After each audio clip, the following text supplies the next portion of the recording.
जो टॉपिक्स हैं और मेरी कोशिश होगी कि मैं आज इनको जितने भी टॉपिक्स हैं आज एक टॉपिक को कंप्लीट कर दें।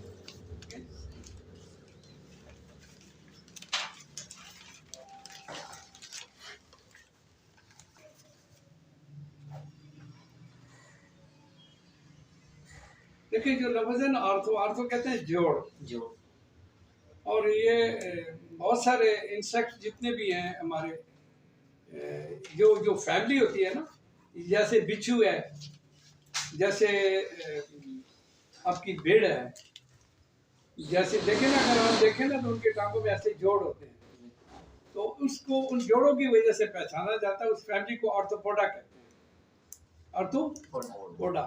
तो इसीलिए वजह से कि यहाँ जोड़ों वाली है ना। एक चीज याद रखें कि हम पौधों का नाम लें या किसी ये जो यूनानी नाम होते हैं हमारे पास जूलॉजी में और बॉटनी में, इनके नामों में दो चीजें होती हैं। या तो वो जिस जगह से बिलोंग करता है उसको शो करता है। जैसे अपने पौधों के नाम के साथ इंडिका देखा होगा, अमेरिकाना देखा होगा, ब्राज़िलिका देखा होगा। यानी वो ये हमारी जो बेर नहीं है, बेर बुनियादी तौर पर अफ्रीका का एक मुल्क है मोरितानिया, वहाँ की स्पीशी है। तो इसलिए इसको कहते हैं ज़िज़िपस मोर्शियाना, ज़िज़िपस मोर्शियाना। तो एक तो हमें पता चलता है कि ये किस लोकेलिटी से ताल्लुक़ रखता है। इसी तरह अफ्रीकाना है, ब्राज़िलिका है, अमेरिकाना है, इंडिका है। यह आपका जो आपका एस्कुलस दवाई है, एस्कुलस का सही जो नाम है वो एस्कुलस हिप्पोकॉस्टिनम है, लेकिन इसको एस्कुलस इंडिका, इस इलाके में एस्कुलस इंडिका कहा जाता है।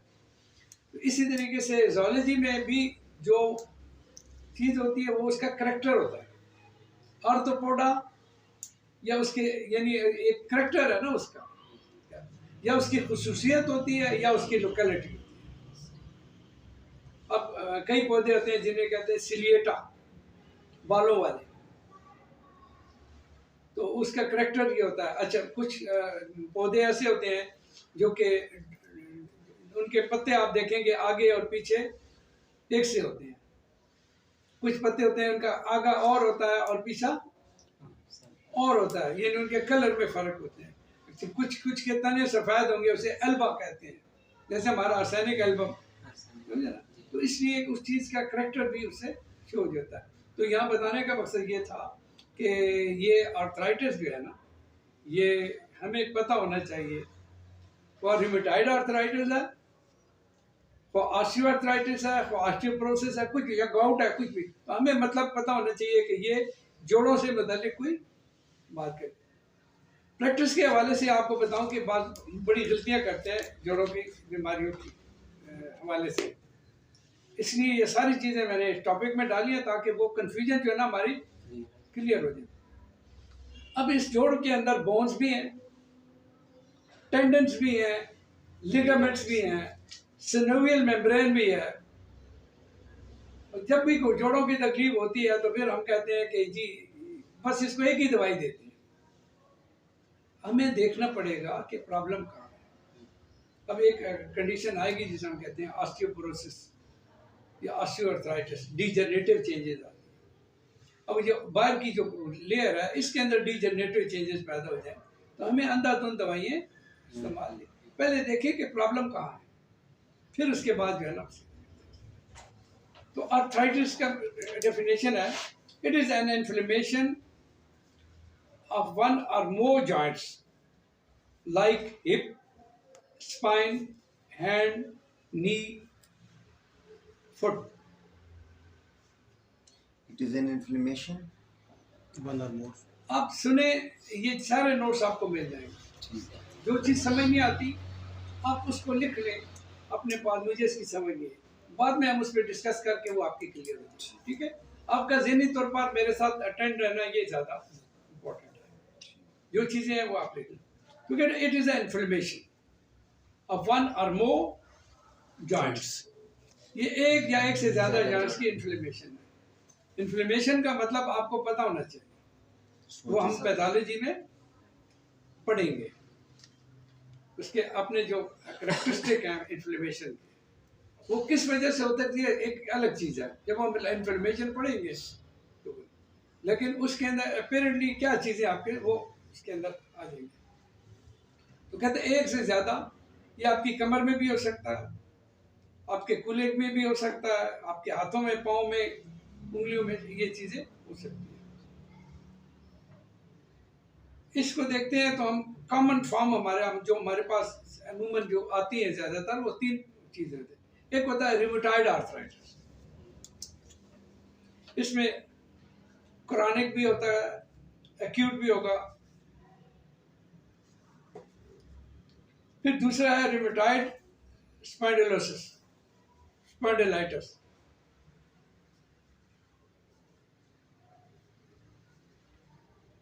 तीसरी चीज जो होती है वो हमारे पास आती है ऑस्टियोआर्थराइटिस।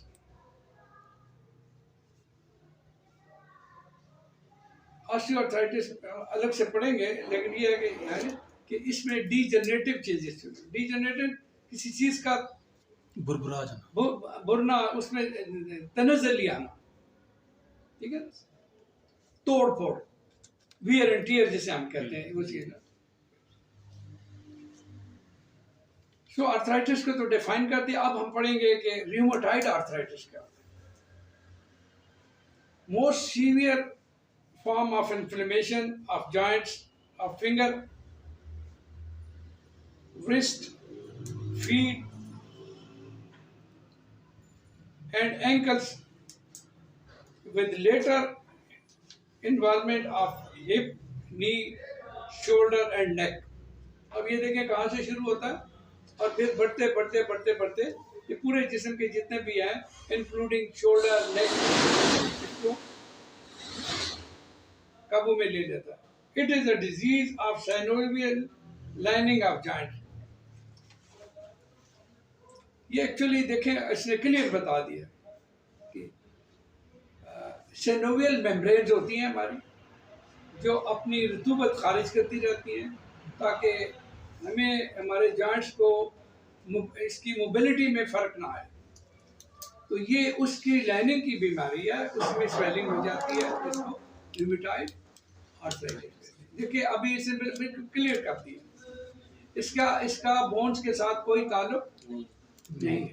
बोन्स के साथ जब ताल्लुक होगा वो फिर हम ऑस्टियोआर्थराइटिस की तरफ जाएंगे, वो फिर ऑस्टियोपोरोसिस की तरफ जाएंगे। अब इसकी रूमेटॉइड आर्थराइटिस की रीजंस क्या होते हैं। पहली बात तो ये है कि वो लिखता है कि जी अननोन।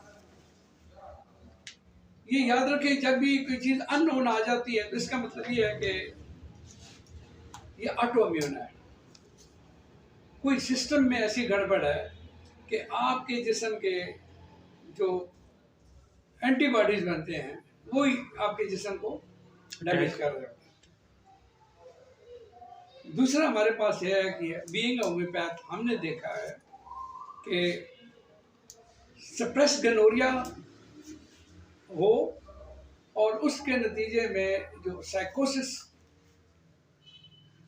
हमारा जो मियाज़म है, तो हम देखते हैं कि सप्रेस गनोरिया या साइकोसिस की वजह से अमूमन देखा है कि रूमेटॉइड आर्थराइटिस जो है ना वो प्री डिस्पोजिंग फैक्टर्स में ऑटोइम्यून डिसऑर्डर्स हैं, फिर इन्फेक्शंस हैं और मेटाबॉलिक डिस्टर्बेंस, जैसे डायबिटीज में लाइटेज है, ये तो आपके जिस्म को बिल्कुल ही वीक और डैमेज करती है। इसके नतीजे में प्री डिस्पोजिंग फैक्टर्स में ये होता है कि और कौन कौन से फैक्टर्स हैं जिसकी वजह से ये हो सकती है। तो मेटाबॉलिक डिसऑर्डर में डायबिटीज आता है, फिर कुछ जैसे कहते हैं ना जेनेटिक या जेनेटल फैक्टर या हेरिडिटी के अंदर कुछ चीज़ें आपको आ रही हैं, आपके जीन्स में, आपके कोड के अंदर, यानी जिस तरीके से है ना कि फैमिली में कुछ डिजीज, शुगर है, ब्लड प्रेशर है, हार्ट की पेशेंट है, तो वो फैमिली से आ रहे थे। तो एक फैक्टर ये भी हो सकता है। फिर इन्वायरमेंटल फैक्टर है। आप देखते हैं, मैंने देखा एक बंदे को, वो सऊदी अरब में उसने कोई 15-16 साल काम किया। अब वो काम करता था तलाजे में। तलाजा कहते हैं ये कोल्ड रूम जो होता है, जहाँ पे सब्जियाँ फ्रूट वगैरह रखते हैं, तो वहाँ का टेम्परेचर तो बड़ा होता है, वहाँ वो काम करता था। तो जब वो वापस आया पाकिस्तान, तो वो उसके तकरीबन जॉइंट्स सारे, खुसूसन नी जॉइंट्स जो है ना, वो बेकार थे, वो चलने फिरने से कासिर। तो ये एक भी वजह हो सकती है, इन्वायरमेंट का हमने कहा ना। और दूसरा ये है कि कई लोग जो है ना वो बहुत हैवी वेट उठाते हैं, वजन, जिसकी वजह से जो है ना उनके घुटनों पे या इनके जॉइंट्स के ऊपर जो है ना वो प्रेशर पड़ता है। तो ये भी एक फैक्टर तो है।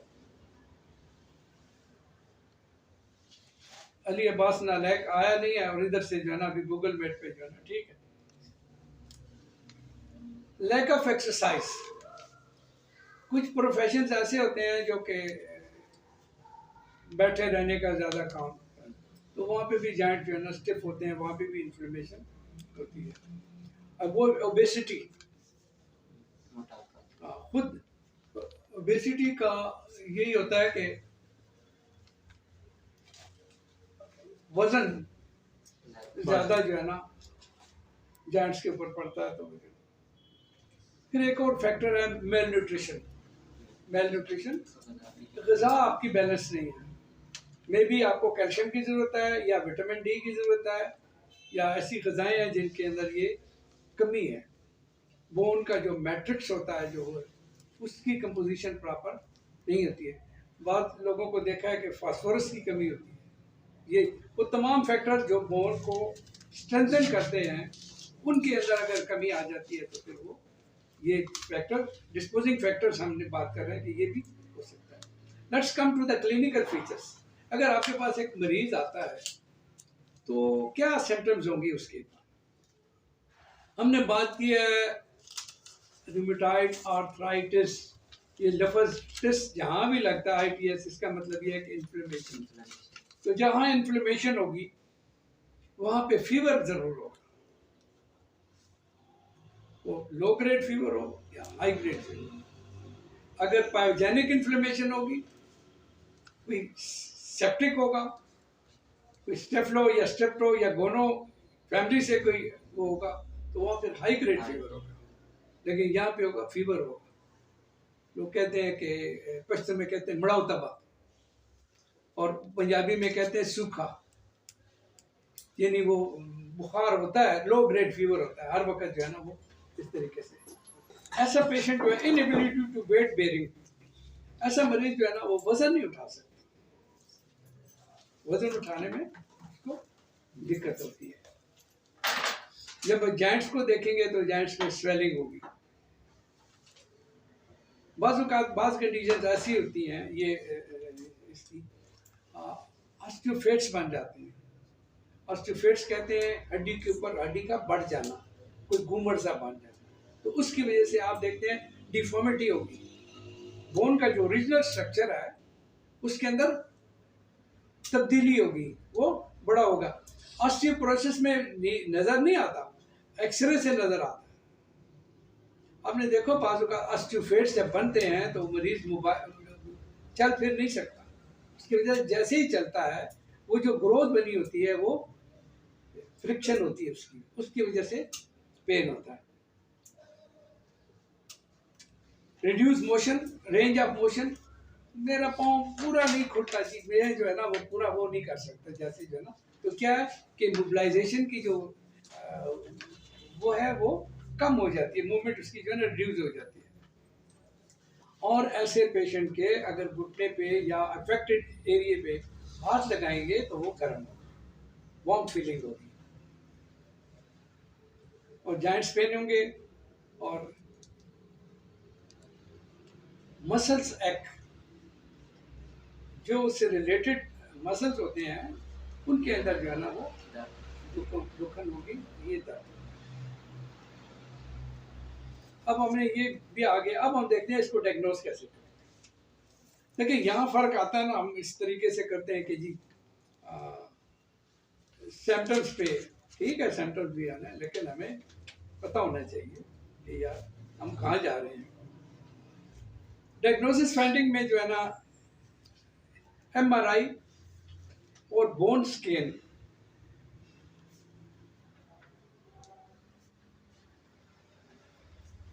एक्सरे क्यों करवाते हैं? एक्सरे के अंदर आपको क्या पता लगता है?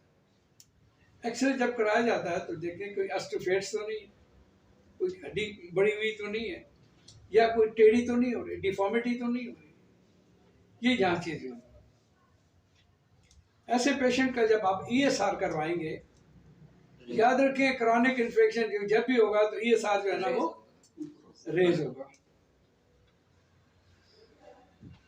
और फिर एक और चीज भी होती है, आप सिनोवियल मेम्ब्रेन की जो फ्लूइड होता है, सिनोवियल फ्लूइड, आप अगर उसको एस्टिमेशन करेंगे, उसका एनालिसिस करेंगे, वैसे तो वो ट्रांसपेरेंट होगा, लेकिन इन्फेक्शन की वजह से वो टर्बिड होगा, गदला होगा, उसके अंदर प्रोटीन्स वगैरह आपको या चीज़ें, या अगर इन्फेक्शन है, मे बी सीवियर इन्फेक्शन है, तो आपको पस या डेड WBC RBC भी आपको मिलती है।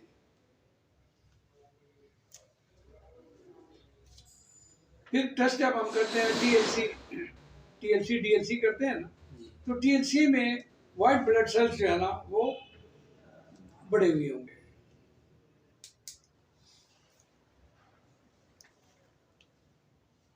CBC करवाते हैं। पहले एक टेस्ट होता था AS रोटेटर, आजकल जो है ना RA फैक्टर करवाया जाता है। ठीक है, इसकी ट्रीटमेंट की बात करते हैं तो पहली दवाई जो है वो हमें आती है, वो है कॉल्चिकम। कॉल्चिकम के पेशेंट का जो रुझान होता है या डायथिसिस होता है वो गाउट की तरफ। गाउट में क्या होता है, हड्डियां टेढ़ियां हो जाती, बोन जो है वो डिफॉर्म हो जाती।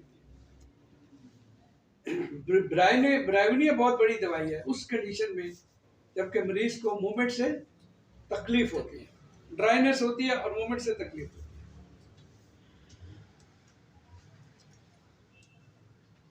बेंजोइक एसिड या बेंजोइन दवाई दी जाती है। ये दवाई जब भी ज़हन में आती है तो पहला इसका यही होता है कि इसके पेशेंट के जो यूरिन ऑर्डर होता है वो बिल्कुल जस्ट लाइक अ हॉर्स, घोड़े की भी, इसमें यूरिक एसिड ज़्यादा होता है। रेस्टॉक्स बहुत बड़ी दवाई है।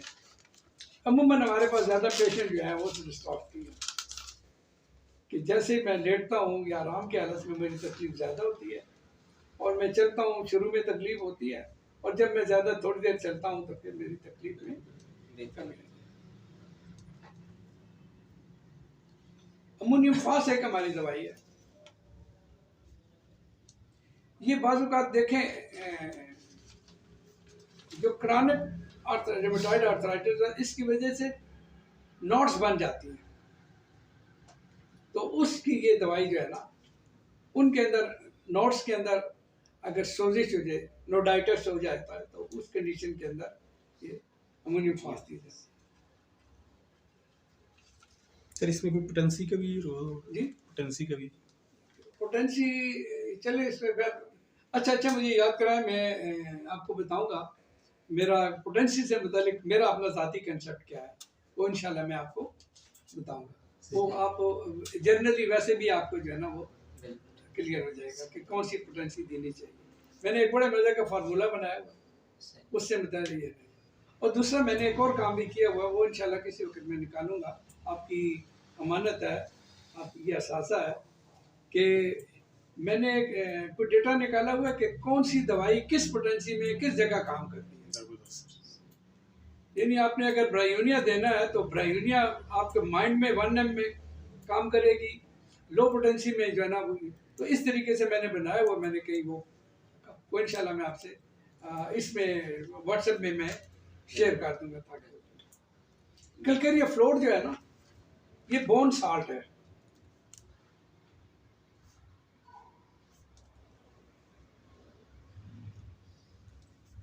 फिर फ्लोरिक एसिड हमारी एक दवा है। ये उस कंडीशन में जब रैपिड ग्रोथ होती है, रैपिड ग्रोथ या जो है ना ब्रिटल ऑफ नेल, ये नाखन जो है ना भुरना शुरू हो जाए, तो इस कंडीशन में भी जो है ना। और पिक्रिक एसिड बहुत बड़ी दवाई है।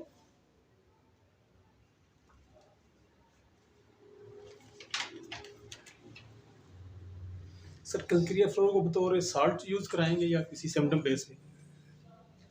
कल्केरिया फ्लोर को जो है वो ऐसा है कि मैं देखा है सही साहब के ये रस्सास के साथ बड़ा अच्छा काम करता है इसकी कम्प्लीमेंट यानी। जी। और मजे की बात यह है कि रस्सास अगर काम नहीं कर रही तो पहले आप मेडोराइनम लगाएं। मेडोराइनम देंगे तो रस्सास काम करेगी, और रस्सास के साथ कम्प्लीमेंट ये देंगे ना, इसके अंदर बहुत क्वालिटीज हैं। ये किसी चीज को मजबूत भी करती है, लिगामेंट्स को, इनको, और ये डिपॉजिट भी करती है, यानी कैल्शियम को भी डिपॉजिट करती है मोद के अंदर। दूसरी जो चीज है वो है जी ऑस्टियोआर्थराइटिस। आज रिमेटोलॉजी हम मुकम्मल करेंगे।